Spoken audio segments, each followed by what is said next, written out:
wanted to wish you a good morning. And so to start the day off today, I got to say something that I'm thankful for. You know the drill by now. So I think what I'm thankful for today is avocados. And my experience is avocados from Mexico. Aguacates de Mexico.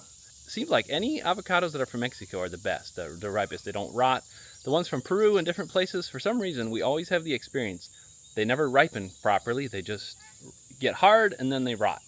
But somehow the ones from Mexico, they're always good. Don't know what it is about it. If it's when they harvest it or what, the time frame. But anyway, so today I'm thankful for avocados.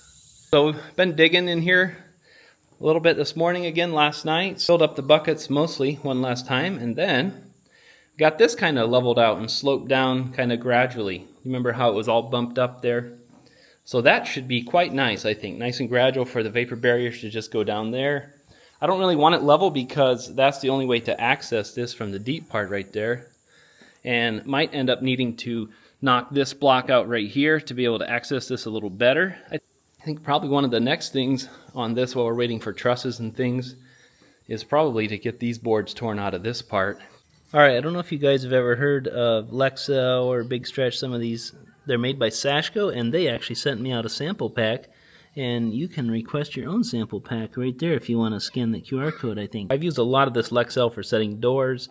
I have used a lot of Big Stretch like for painting stuff. I don't think they make a bad product, but just kind of want to show you a little bit about that. Alright, so another thing that we're going to be working on, have you guys ever seen this? How it works? There's these tick control tubes, and we have lots of ticks around here. This place has been overgrown and overrun for so many years with these ticks. So this treats up to 1 acre.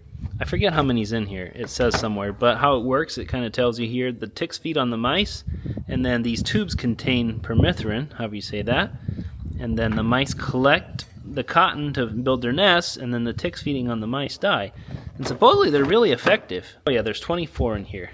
But we decided we're going to make our own version, so we got some PVC pipe, cut them into 4-inch tubes, and we're going to scatter them all through the property, different places where they're really bad. We're going to try to make our own, so we'll let you know in future video how that works out.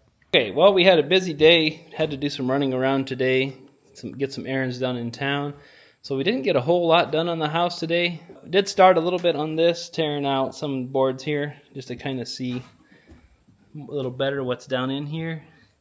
So probably tomorrow we'll keep going on here. Wyatt's saving a lot of these long boards for his tree house, and we'll just probably save them for different projects around the farm here. All right, guys. Well, I hope you have a good night, and we'll talk to you tomorrow. Thanks for watching.